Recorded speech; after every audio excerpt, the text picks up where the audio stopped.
इतिहास में कई वीर राजा हुए जिन्होंने अपना पूरा जीवन प्रजा की सेवा में ही निकाल दिया। यहाँ तक कि जरूरत पड़ने पर वे अपने प्राणों की बाजी लगाने तक से पीछे नहीं हटे। संभाजी महाराज की गिनती भी ऐसे ही राजाओं में होती है।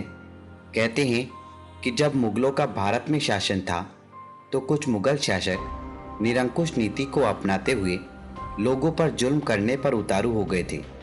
ऐसे में छत्रपति संभाजी राजे ने मोर्चा संभाला और मुगलों को मुंहतोड़ जवाब दिया। उन्होंने जुल्म के खिलाफ लड़ते हुए अपने प्राणों की आहुति तक दे दी, लेकिन मुगलों के सामने झुकना पसंद नहीं किया।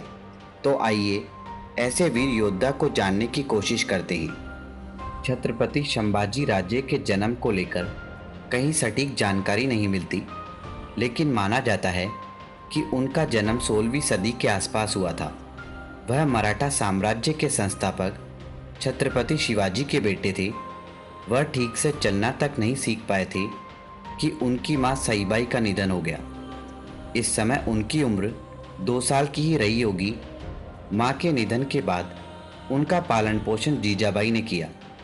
जैसे ही वह थोड़े बड़े हुए, पिता छत्रपति शिवाजी ने उन्हें अम्बेर के राजा जयसिंह के साथ रहने के लिए भेजा। इस लिहाज से 9 वर्ष की उम्र से ही उन्होंने राजनीति के पाठ पढ़ना शुरू कर दिए, ताकि वह मुगलों की रणनीति को समझकर उनका जवाब दे सके। बाद में छत्रपति शिवाजी की मृत्यु के बाद वह उनके उत्तराधिकारी बने और मराठा साम्राज्य की बागडोर संभाली।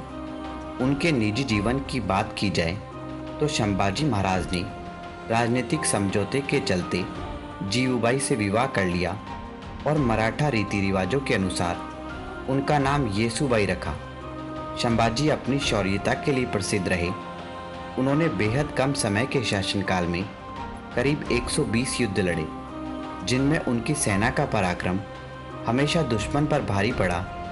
कहते हैं कि उन्होंने उस समय दिल्ली के बादशाह रहे औरंगजेब की नाक में दम कर रखा था। औरंगजेब किसी भी कीमत पर उन्हें बंदी बनाना चाहता था। संभाजी महाराज ने जिस वक्त सत्ता संभाली, उस समय मुगलों के अलावा पुर्तगालियों ने भी लोगों का जीना दुश्वार कर रखा था। प्रजा पर उनके जुल्म लगातार बढ़ते जा रहे थे।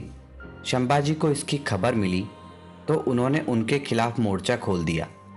उन्होंने पुर्तगालियों पर तब तक हमले करने बंद नहीं किए जब तक उन्होंने लोगों पर जुल्म करने बंद नहीं किए। संभाजी के सैनिक लगातार पुर्तगालियों का सर्वनाश कर रहे थे। इस कारण पुर्तगाली बौखला चुके थे। उन्हें समझ नहीं आ रहा था कि वह क्या करे। उन्होंने हर संभव कोशिश की संभाजी को अपने रास्ते से हटाने की, किंतु अंततः उन्हें उनके सामने अपने घुटने टेकने पड़े। इस तरह 1683 आते आते संभाजी पुर्तगालियों को पराजित करते हुए लोगों को उनके जुल्म से राहत दिलाने में सफल रहे। संभाजी मुगलों के वर्चस्व को खत्म कर देना चाहते थे, किंतु यह इतना आसान नहीं था। उनके सामने औरंगजेब जैसा मुगल शासक था जो काफ़ी ताकतवर माना जाता था। ऊपर से उनके पास अच्छी खासी सेना के साथ कुशल रणनीतिकार भी थे। हालांकि उसकी क्रूरता उस समय चरम पर थी। अपनी कट्टरता के कारण वह लोगों पर किए जाने वाले अत्याचारों की सीमा पार करता जा रहा था। यहाँ तक कि अपनी प्रजा पर बर्बरता करते हुए इसने हिंदुओं के सैकड़ों मंदिर तोड़वाने, संभाजी ने उसके भेजे गए कई सेनापतियों को मार गिराया था। इसलिए वह हमेशा उनके सामने जाने से डरता रहा। कुल मिलाकर औरंगजेब के लिए संभाजी गले की हड्डी बन चुके थे। माना जाता है कि औरंगजेब के सामने संभाजी के इस तरह खड़े रहने के कारण ही बाद में बीजापुर और गोलकुंडा से मुगलों का शासन पूरी तरह से समाप्त हुआ। इसी कड़ी में आगे बढ़ते हुए वह संगमरेश्वर जा पहुँचे। वहाँ से वह रायगढ़ की तरफ बढ़ने ही वाले थे। इसी बीच कुछ ग्रामीणों ने उनके पास आकर अपनी समस्याओं को हल करने की गुहार लगाई। इसमें समय लगता, इसलिए संभाजी ने अपनी सेना का एक बड़ा दल रायगढ़ भेज दिया। साथ ही वह अपने बचे 200 सैनिकों के साथ ग्रामीणों की मदद के लिए आगे बढ़ चले। इसी बीच उनके साले गनौजी शिर्के ने मुगलों की 5,000 सैनिकों वाली विशाल सेना के साथ उन पर हमला कर दिया। असल में वह संभाजी द्वारा कोई व्यक्तिगत लाभ चाहता था, जिसके लिए संभाजी ने मना कर दिया था। इस कारण वह मुगलों से जा मिला। संभाजी के लिए यह एक औचक हमला था। साथ ही उनके पास बहुत कम सैनिक थे।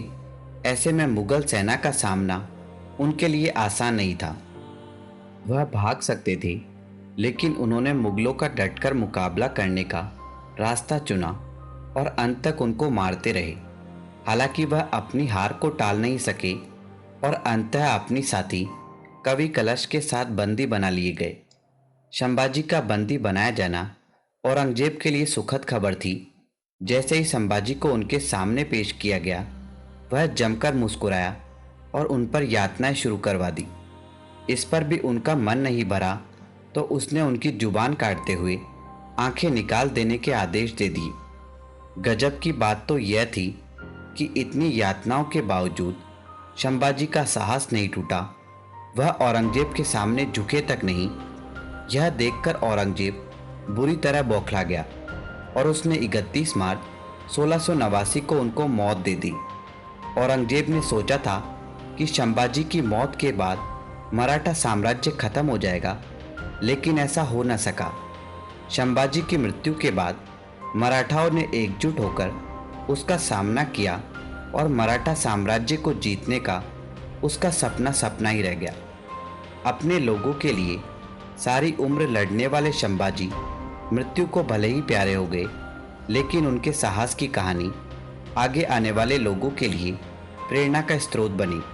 शायद यही कारण रहा कि भारतीय इतिहास में उनकी वीरता के किस्सों को एक अलग दर्जा दिया गया है। इन महान योद्धा के बलिदान को आप किस प्रकार देखते हैं? कमेंट बॉक्स में कमेंट करके हमें ज़रूर बताएं। धन्यवाद दोस्तों, इसी तरह के इंटरेस्टिंग और इन्फॉर्मेटिव वीडियो देखने के लिए हमारे YouTube चैनल अद्भुत हिंदी को अभी सब्सक्राइब करें और बेल आइकन का बटन दबा दें, जिससे आपको हमारे लेटेस्ट वीडियो के नोटिफिकेशन सबसे पहले मिल सके। धन्यवाद दोस्तों।